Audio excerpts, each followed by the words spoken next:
Te pregunto a vos, ¿por qué nadie da a Alemania como uno de los principales candidatos? Hay mucha gente que pone por encima a Brasil y Argentina por sobre Alemania, o hasta inclusive Francia por sobre Alemania como uno de los candidatos a ganar este Mundial de Qatar 2022. Ahora yo te pregunto a vos, ¿lo pondrías inclusive abajo de todos estos que estamos nombrando o arriba? Para mí, Alemania es una selección que siempre arranca los mundiales siendo infravalorada, históricamente. ¿Por qué? Porque es una selección que se forma mucho más de abajo que de lo que se ve para afuera. Los invito a todos a descargarse la mejor aplicación de todas, OneFootball. Tiene estadísticas, resultados, análisis en vivo de todos los partidos y de toda la liga del mundo. Acá en el link de la descripción les dejo OneFootball, dale. Siempre en las previas de los mundiales hablamos de Brasil porque probablemente es los que mejores jugadores sacan a nivel mundial. Argentina por todo lo que significa también jugadores importantes como fue Messi a lo largo de la historia, Maradona a lo largo de la historia y demás. Pero nadie pone ojo especial en Alemania antes de los mundiales. No recuerdo un mundial que todos digamos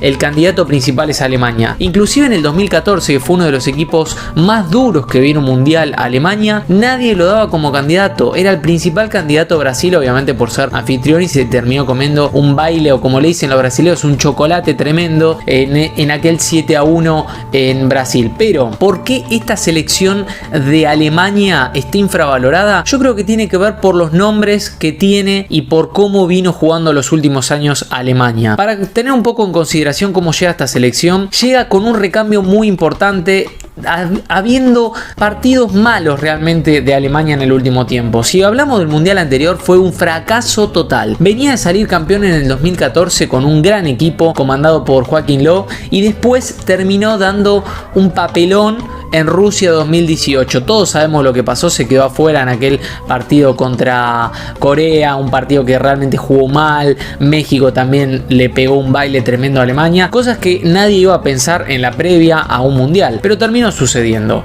Lo mismo pasó también en las últimas Euros, pero hay que tener en cuenta un factor que para mí es fundamental para entender el porqué de esos resultados. Joachim Löw iba a renunciar a la selección alemana, eran sus últimos años, una selección que ya estaba muy acostumbrada a un estilo de juego, que ya sabía a lo que se jugaba y le terminaban sacando la ficha, como diríamos acá en Argentina. Ya se sabía que jugaba Alemania, para decir de otra forma. Joachim Löw ganó todo, podríamos decir, con Alemania, o por lo menos lo más importante, y ya era momento de hacer un cambio de director técnico, y eligieron para mí un técnico que, mirá, pegaron en la tecla, por decir una forma, apuntaron el dardo en el centro, porque contrataron a Flick, que para mí es un técnico espectacular. Para entender un poco quién es Flick, porque algunos capaz que no lo conocen, fue ayudante de Joachim Löw.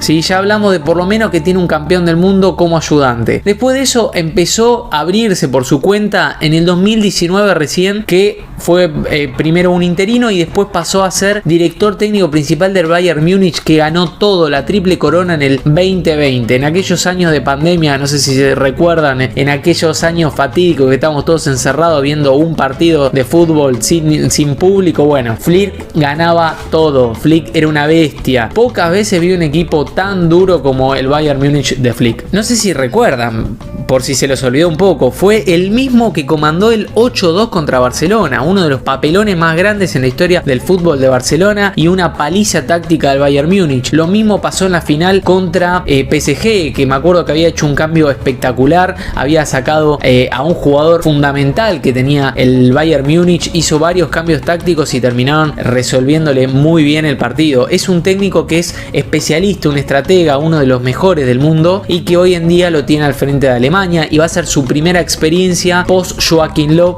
de Alemania, por lo cual yo creo que va a ser muy importante. Otro punto también clave es que tiene una selección sólida, podemos decir, en todas las líneas. En el arco tiene a Neuer, y si no lo tiene a Neuer lo tiene a Ter Stegen. Abajo tiene a Rüdiger, tiene a Schindler, tiene jugadores muy fuertes en todos los aspectos. Tiene jugadores defensores de más de 1,90 m. O sea, estamos hablando de características físicas muy buenas, y además que son muy buenos también con la pelotita. No es que solamente son altos y saben revolear la pelota, sino que son realmente muy buenos. Si hablamos después de jugadores muy importantes en esta selección, tenemos que hablar también de Kimmich, un jugador que a mí siempre me gustó, un jugador polifuncional, un Philipp Lahm de la actualidad, realmente un jugadorazo que puede jugar en varias posiciones y que donde juega lo termina haciendo muy bien. Tiene dos mediocampistas que para mí son fundamentales en la creación del juego también. Después tiene dos jugadores fundamentales que a mí me encanta también cómo juega. Uno es Gundogan, con unas características muy opuestas al que voy a nombrar a continuación.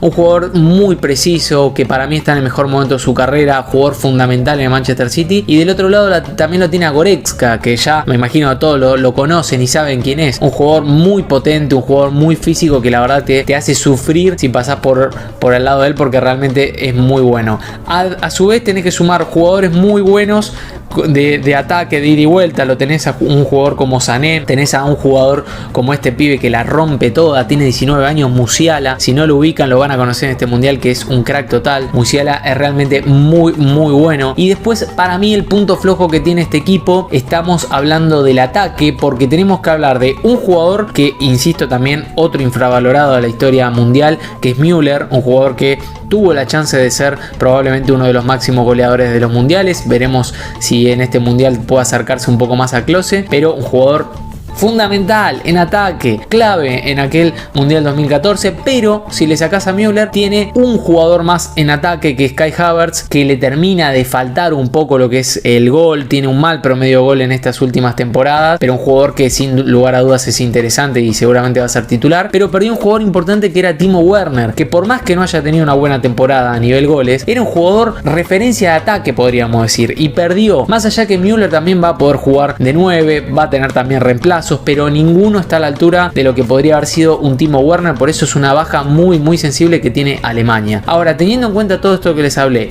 el técnico, los jugadores, el funcionamiento del equipo, porque ya se sabe también a que juega 4-2-3-1, por lo general no suele cambiar ese sistema táctico, un equipo que utiliza mucho las bandas, pero ahí también es una debilidad, porque cada vez que sube tanto las bandas terminan filtrando muchos pases justamente por los laterales de lo que sería Alemania. Pero sin lugar a dudas hablamos de una selección muy dura de enfrentar, que algunos la infravaloran, algunos dicen no, bueno, pero hay otras selecciones arriba. Ojo, porque Alemania tiene algo que no sé cómo le dicen los alemanes, tiene una frase en particular, alguien en el chat me lo sabrá decir, pero dicen ellos mismos que en los mundiales se ponen fuertes, ¿sí? Una selección que saca el pecho en los momentos más complicados del fútbol. Y si hablamos también de lo que es a la historia del fútbol mundial y de los mundiales, Alemania siempre llega lejos, sacando este último mundial de Rusia que le nombré, el último mundial que se quedó afuera. Antes tenemos que hablar de un cuarto de final apenas, y hacía muchísimos años. Después siempre te mete un semifinal, final, campeón del mundo, finalista 2002, finalista lo pierde con Brasil. 2006, hablo de estos últimos 20 años. 2006 se quedó en la puerta siendo local, se quedó contra justamente Italia, terminó saliendo campeón. 2010 lo mismo pasó, se quedó en las puertas en semifinal contra España, que también terminó siendo campeón. 2014 campeón, y el fracaso de Rusia. Pero si hablamos de atrás, también siempre campeón o siempre semifinalista. Una selección realmente difícil de enfrentar, que siempre dio buenos mundiales y siempre fue uno de los más interesantes seleccionados de todos, ¿sí? Creo que quizá no será tan vistoso como puede ser Brasil o Argentina, o como pudo haber sido España en algún momento, pero estamos hablando de que tiene 4 mundiales, está a 1 del máximo ganador, que es Brasil. Así que ojo con Alemania. Quiero que me digan en sus comentarios qué les parece esta selección de Alemania, y recuerden algo, amigos, esto es lo más lindo que tiene el fútbol, que el fútbol. El fútbol igual es fantástico, nene. Lo dejo con más videos de Abemu, sigan viendo, dale.